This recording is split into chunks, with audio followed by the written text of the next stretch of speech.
Hello students, स्वागत है आप सबका मेरे YouTube channel Aditya math academy में, जिसमें हम पढ़ रहे हैं क्लास 10th की मैथमेटिक्स। और इसमें हमने चैप्टर नंबर 3 में जो प्रतिस्थापन विधि होती है उसको कंप्लीट कर लिया था।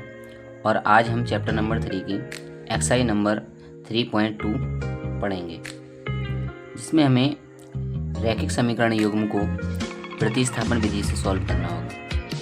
तो देखते हैं इसके क्वेश्चंस किस प्रकार से दे रखे हैं।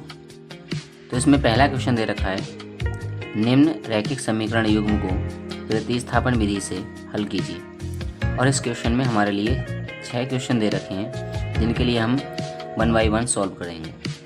तो सबसे पहले हमें पहला क्वेश्चन दिया है x + y = 14, x - y = 4। इन दोनों रैखिक समीकरणों को हमें प्रतिस्थापन विधि से सॉल्व करना है और x और y के मान निकालने हैं। ठीक है, इसी प्रकार से और भी समीकरण हमें दे रखे हैं। तो सबसे पहले हम इसका पहला क्वेश्चन सॉल्व करते हैं। तो हम यहाँ पर पहला क्वेश्चन इसका सॉल्व करते हैं, जिसमें हमें दे रखा है x + y = 14। इसे हम समीकरण नंबर 1 डाल देंगे। दूसरी समीकरण हमें दे रखी है x - y = 4। इसे हम समीकरण नंबर 2 डाल देंगे। अब यहाँ से हम समीकरण नंबर 1 से इसके लिए सॉल्व करेंगे। तो समीकरण नंबर 1 से समीकरण 1 दे रखी है x + y = 14। यहाँ से हम क्या करेंगे, किसी भी एक वेरिएबल की वैल्यू फाइंड कर लेंगे। तो हम यहाँ से y की वैल्यू निकाल लेते हैं। y = 14 - x। जब हम x को इधर शिफ्ट करेंगे इसका साइन चेंज हो जाएगा। यहाँ से इसके लिए हम लिखेंगे समीकरण नंबर 3। अब हम यहाँ लिखेंगे y का मान समीकरण 2 में रखने पर y का मान समीकरण नंबर 2 में रखने पर। तो समीकरण 2 क्या है, x - y = 4। तो x की जगह तो x ही रहेगा, y की जगह हम ये मान रख देंगे ब्रैकेट में 14 - x = 4। अब हम यहाँ माइनस से ब्रैकेट ओपन करेंगे तो हो जाएगा x - 14 और माइनस की मल्टीप्लाई प्लस x = 4। अब यहाँ पर x और इस x को हम ऐड कर लेंगे, x और x हो जाएगा 2x, और इस 14 के लिए हम इस साइड में भेज देंगे तो हो जाएगा 4 + 14। ठीक है, तो यहाँ से 2x = 18 और यहाँ से x बराबर हो जाएगा 18/2। तो x की वैल्यू यहाँ से फाइंड कर लेंगे और x की वैल्यू यहाँ से निकल करके आ जाएगी। हम यहाँ डिवाइड करेंगे, 2 × 2 2 × 18। तो x की वैल्यू आ जाएगी यहाँ पर x = 9। तो x की वैल्यू आ जाती है x = 9, और इस x की वैल्यू को अब हम समीकरण नंबर 3 में रखेंगे। तो इधर हम लिखेंगे x का मान समीकरण 3 में रखने पर। समीकरण 3 क्या है, समीकरण 3 है y = 14 - x। तो यहाँ पर रखेंगे y = 14 और माइनस x है, x की जगह हम x की वैल्यू लगा देंगे 9। तो हो जाएगा y = 14 में से 9 घटाएंगे तो बचेगा यहाँ पर 5। y की वैल्यू आ जाएगी 5। तो हम यहाँ से ये कह सकते हैं अतः x = 9 और y = 5। तो ये x और y की वैल्यू आ जाती है निकल करके। तो प्रतिस्थापन विधि से हमें इसे सॉल्व करना था, तो इसकी वैल्यू हमें निकालनी थी x और y की, जो इस प्रकार से आ चुकी हैं। x की वैल्यू 9 और y की वैल्यू 5। तो ये हमारा पहला क्वेश्चन सॉल्व हो जाता है। अब हम इसका क्वेश्चन नंबर 2 सॉल्व करेंगे। क्वेश्चन नंबर 2 में हमें समीकरण दे रखी हैं s - t = 3 और s/3 प्लस टी बटे 2 बराबर 6। तो हमने इसके लिए समीकरण नंबर 1 डाल देते हैं और इसे समीकरण नंबर 2 डालने से पहले हम इसके लिए सॉल्व कर लेते हैं थोड़ा, ठीक है।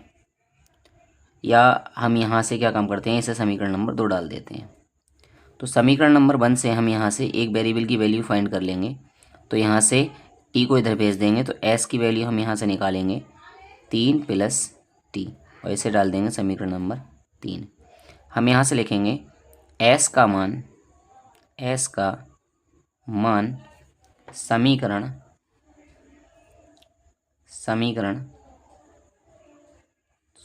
2 में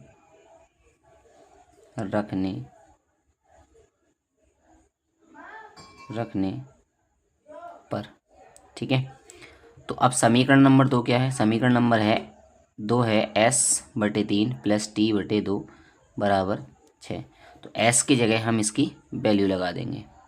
तो किस प्रकार से लगा सकते हैं हम, यहाँ लिखेंगे s की जगह हमें x की वैल्यू लगानी है। तो यहाँ हो जाएगा 3 प्लस टी बटे 3 प्लस टी बटे 2 बराबर 6।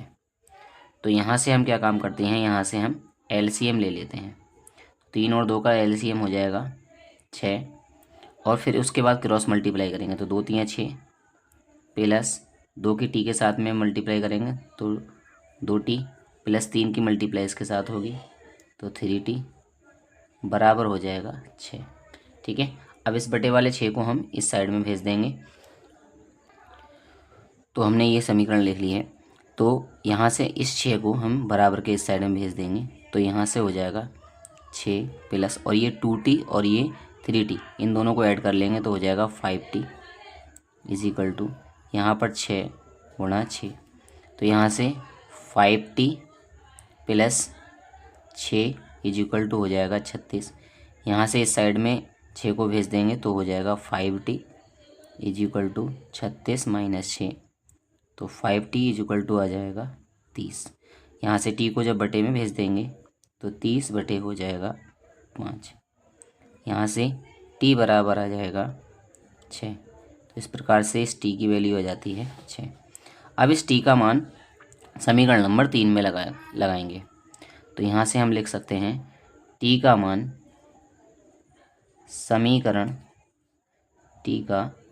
समीकरण 3 में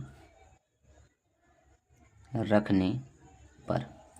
समीकरण नंबर 3 क्या है, नोट कर लेते हैं हम यहाँ पर। समीकरण नंबर 3 आई थी हमारे पास s is equal to 3 plus t. अब यहाँ पर t की वैल्यू हम निकाल तो चुके हैं 6, तो यहाँ से लगा देंगे s बराबर 3 प्लस 6। तो s की वैल्यू आ जाएगी यहाँ से 9। तो इस प्रकार से हमें s और t की वैल्यू फाइंड करनी थी। तो इसमें x की वैल्यू आ चुकी है 9 और t की वैल्यू आ चुकी है 6। यही हमारे आंसर हो जाएंगे, ठीक। अब स्टूडेंट्स, इसका जो क्वेश्चन नंबर 3 है वो गलत दे रखा है हमारे लिए। तो हम इसका क्वेश्चन नंबर 4 सॉल्व करते हैं। तो क्वेश्चन नंबर 4 हमें दे रखा है। तो इसका क्वेश्चन नंबर 4 हमें दिया है 0.2x प्लस 0.3y बराबर 1.3। इसे हमने इक्वेशन नंबर 1 लिख लिया। इसे दूसरी इक्वेशन हमें दे रखी है 0.4x प्लस 0.5y बराबर 2.3। इसे हमने इक्वेशन नंबर 2 लिख लिया। तो हम यहाँ पर समीकरण नंबर 1 से सॉल्व करते हैं। समीकरण 1 से, तो समीकरण नंबर 1 है हमारे पास। समीकरण नंबर 1 से क्या काम करते हैं हम, यहाँ पर समीकरण नंबर 1 से हम y की वैल्यू फाइंड कर लेते हैं। तो हमें x वाला जो टर्म है उसके लिए दूसरी साइड भेजना होगा। पहले हम यहाँ पर लिख लेते हैं 0.2x प्लस 0.3y बराबर 1.3। तो हम यहाँ x वाले टर्म को इधर इस साइड भेज देंगे। तो यहाँ से बचेगा 0.3y बराबर 1.3 माइनस 0.2x। तो यहाँ से y की वैल्यू निकल कर आ जाएगी 1.3 माइनस 0.2x बटे में 0.3। इसे हम इक्वेशन नंबर 2 लिख लेंगे। यहाँ से हम लिखेंगे y का मान समीकरण नंबर 2 में रखने पर। तो ये जो y की वैल्यू आई है, इस y को हम समीकरण नंबर 2 में y के स्थान पर लगा देंगे। तो यहाँ से हम लिखेंगे y का मान समीकरण 2 में रखने पर, समीकरण नंबर 2 में 0.4 x प्लस यहाँ लिखेंगे 0.5 और बाई की जगह ये वैल्यू लगाएंगे तो 1.3 माइनस 0.2x बटे 0.3 बराबर 2.3। तो यहाँ से हम 0.5 की मल्टीप्लाई करते हुए इस ब्रैकेट को ओपन कर देंगे। तो यहाँ से 0.4x प्लस यहाँ से इनकी मल्टीप्लाई करेंगे तो यहाँ 5 3 15, हासिल 1, 5 एकम 5 और 1 6 और 2 अंकों से पहले यहाँ पर पॉइंट लगा देंगे तो ये मल्टीप्लाई आ जाएगी 0.65 माइनस यहाँ से मल्टीप्लाई करेंगे तो 0.5 की 0.2 से मल्टीप्लाई, ठीक है, 5 दूनी 10 हो जाएगा, ठीक है। तो यहाँ पर इस तरीके से 2 अंकों से पहले पॉइंट आ जाएगा तो यहाँ पर मल्टीप्लाई हो जाएगी 0.10x और बटे में इसके 0.3 सिमिलरली यहाँ पर 2.3 हो जाएगा। अब हम यहाँ से क्या काम करते हैं, सबसे पहले हम यहाँ पर एलसीएम लेंगे इसका और एलसीएम लेने के बाद इसे सॉल्व करेंगे। तो एलसीएम यहाँ पर हो जाएगा 0.3 यहाँ पर एलसीएम हो जाएगा। उसके बाद इसकी क्रॉस मल्टीप्लाई, तो इसकी जब इसके साथ मल्टीप्लाई करेंगे 0.4 की 0.3 की मल्टीप्लाई करेंगे तो आ जाएगी 0.12x प्लस 0.65 माइनस 0.10, ठीक है, 10x बराबर 2.3। अब इस 2.3 के साथ में हम 0.3 की इधर मल्टीप्लाई कर देंगे और यहाँ पर 0.12x में से 0.10x को माइनस कर देंगे तो यहाँ से बचेगा 0.02x प्लस 0.65 और यहाँ पर 2.3 इंटू में 0.3 तो यहाँ से 0.02x प्लस 0.65 और यहाँ पर इन दोनों की मल्टीप्लाई करेंगे तो 3 3 जा 9 हो जाएगा और 3 2 जा 6 हो जाएगा और 2 अंकों से पहले यहाँ पर पॉइंट लगा देंगे तो इसकी मल्टीप्लाई आ जाएगी 0.69। यहाँ से 0.65 को हम इस साइड भेज देंगे तो 0.02x बराबर हो जाएगा 0.69 माइनस 0.65। तो यहाँ से और आगे सॉल्व करने पर 0.02x बराबर यहाँ से बचेगा 0.04। अब इस 0.02 को हम इसके बटे में भेज देंगे तो 0.04 अपॉन में 0.02, पॉइंट से पॉइंट डिवाइड करेंगे तो यहाँ पे 2 1 × 2 और 2 2 × 4 तो x की वैल्यू आ जाएगी 2, ठीक है। अब इस x की वैल्यू को हम समीकरण नंबर 3 में लगा देंगे, ठीक है। तो यहाँ से हम इसे लिखेंगे x का मान समीकरण 3 में रखने पर, समीकरण नंबर 3 है हमारे पास में y बराबर 1.3 माइनस 0.2 और x की वैल्यू लगा देंगे 2 बटे 0.3 तो यहाँ से 1.3 और यहाँ से मल्टीप्लाई करेंगे तो हो जाएगी 0.4 बटे में 0.3। तो यहाँ से 1.3 में से 0.4 घटा देंगे यहाँ पर तो बचेगा 0.9, ठीक है, बटे में है 0.3, पॉइंट से पॉइंट काट देंगे तो यहाँ पर 3 एकम 3 3 3 9 तो y की वैल्यू आ जाएगी 3, ठीक है। तो इस प्रकार से यहाँ पर y की वैल्यू आ जाती है 3, तो x की वैल्यू आ गई 2 और y की वैल्यू 3 और यही हमारे आंसर होंगे। अब हम इसका क्वेश्चन नंबर 5 सॉल्व करेंगे। तो क्वेश्चन नंबर 5 हमें दे रखा है √2x प्लस √3y बराबर 0 और इसके लिए हमने इक्वेशन नंबर 1 लिख लिया। और दूसरी इक्वेशन दे रखी है √3x minus √8y is equal to 0। ठीक है, तो समीकरण नंबर 1 से हम वेरिएबल की वैल्यू निकाल लेते हैं। समीकरण नंबर 1 से समीकरण नंबर 1 है √2x प्लस √3y बराबर 0। यहाँ से हम x की वैल्यू फाइंड कर लेते हैं। तो हम इसको जो y वाले टर्म है उसको हम दूसरी साइड भेज देंगे। तो यहाँ से √2x बराबर हो जाएगा माइनस का √3y। ठीक है, और √2 को इसके बटे में भेज देंगे। तो यहाँ से x की वैल्यू हो जाएगी √3y बटे में √2। इसे इक्वेशन नंबर 3 डाल देंगे। अब हम यहाँ पर क्या काम करते हैं, x का मान लगाएंगे समीकरण नंबर 2 में। x का मान समीकरण 2 में रखने पर, तो समीकरण नंबर 2 में लगा देंगे। तो यहाँ पर √3 और x की जगह हम यहाँ पर x की जगह x की वैल्यू रख देंगे। तो यहाँ सबसे पहले माइनस आ जाएगा यहाँ बाहर। ठीक है, और यहाँ पर √3y बटे में √2 बराबर हो जाएगा माइनस √8y बराबर है 0। ठीक है, तो यहाँ पर जब मल्टीप्लाई करेंगे तो √3 की मल्टीप्लाई हो जाएगी 3, तो 3y बटे में √2 माइनस में 8y। अब दोनों में y है तो यहाँ से हम y कॉमन ले लेते हैं। तो हमारे पास बचेगा 3 बटे √2, ठीक है, माइनस में 8 बराबर 0।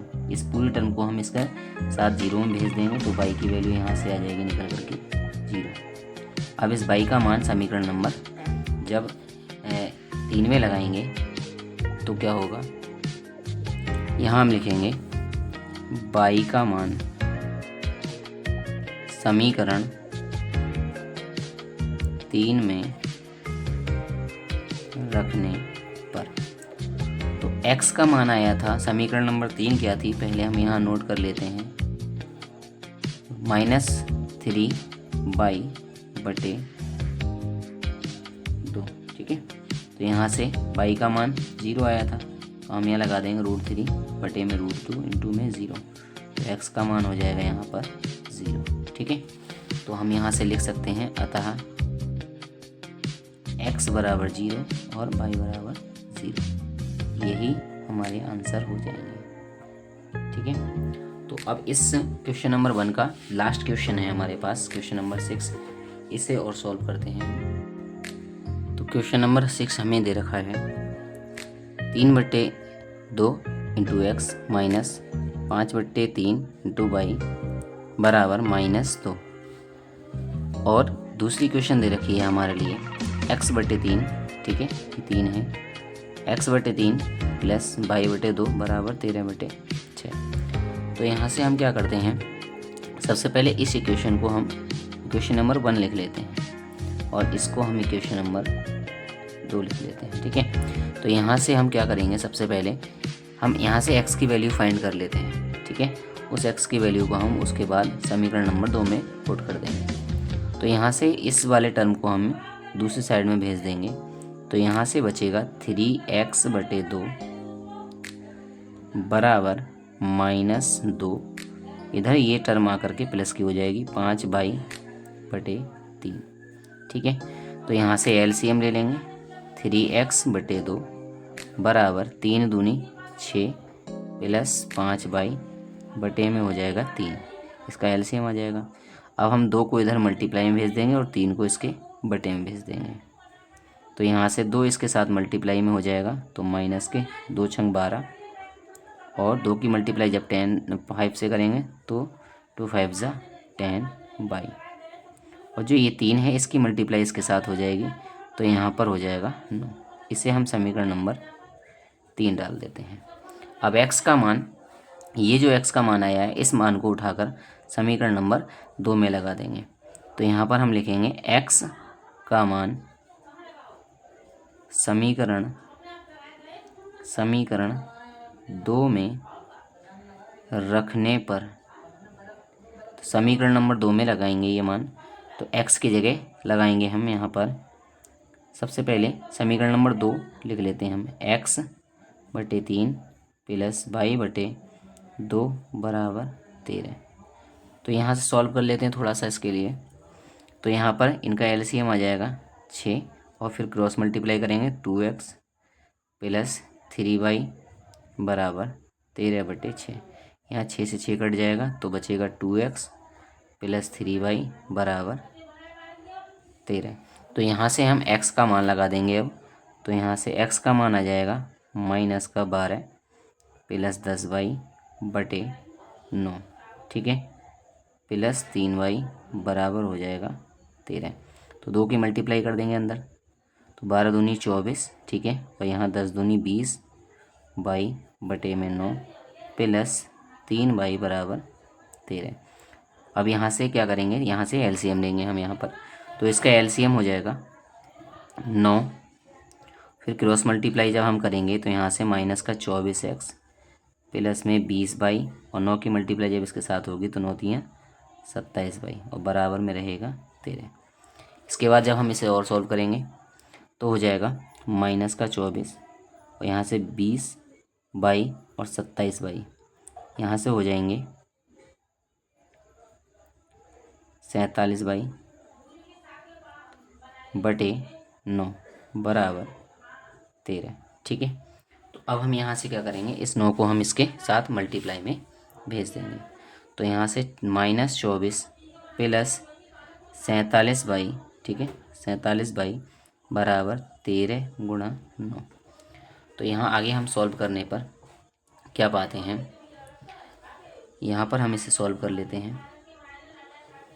तो यहाँ पर -24 प्लस 47y बराबर 13 नेमा 117, ठीक है। अब हम क्या करेंगे, इस 24 को इधर भेज देंगे। तो 47y बराबर 117 और इधर 24 प्लस का हो जाएगा। तो 47y बराबर, इनको जोड़ लेंगे तो 7 4 11 हासिल 1 2 1 3 3 और 1 4 और यहाँ पर 1। 47 को हम जब बटे में भेज देंगे तो यहाँ पर 141 बटे में 47। तो यहाँ पर हम डिवाइड करेंगे इसे, 47 कम 47 और 47 तियाँ होता है 141। तो y की वैल्यू हो जाएगी y बराबर 3, ठीक है। तो यहाँ पर y का मान आ जाता है 3। अब इस y के मान को समीकरण नंबर 3 में लगा देंगे। तो y का मान समीकरण 3 में रखने पर, तो समीकरण नंबर 3 में लगाएंगे x बराबर, समीकरण नंबर 3 है -12 प्लस 10y बटे 9। तो यहाँ से -12 प्लस 10 और y का मान आया है 3, तो y का मान लगा दिया 3 बटे 9। यहाँ से x बराबर -12 और 10 तियाँ 30 हो जाएगा यहाँ पर बटे 9। 30 में से जब 12 माइनस करेंगे तो बचेगा 18 बटे 9 और जब 9 से इसे डिवाइड करेंगे तो x बराबर 9 एकम 9 और 9 दूनी 18। तो यहाँ से x की वैल्यू आ जाएगी 2। तो हम यहाँ से लिख देंगे अतः x बराबर 2 और y बराबर 3, ठीक है, और यही हमारे आंसर हैं। तो इस प्रकार हमारे लिए क्वेश्चन नंबर 1 में 6 क्वेश्चन दे रखे थे, जिनके लिए हमने एक एक करके सॉल्व कर लिया है। तो आगे नेक्स्ट आने वाली वीडियो में हम क्वेश्चन नंबर 2 और क्वेश्चन नंबर 3 को सॉल्व करेंगे। तो आई होप ये वीडियो आपको पसंद आई होगी। तो तब तक पढ़ते रहिए और मेहनत कीजिए। Thank you.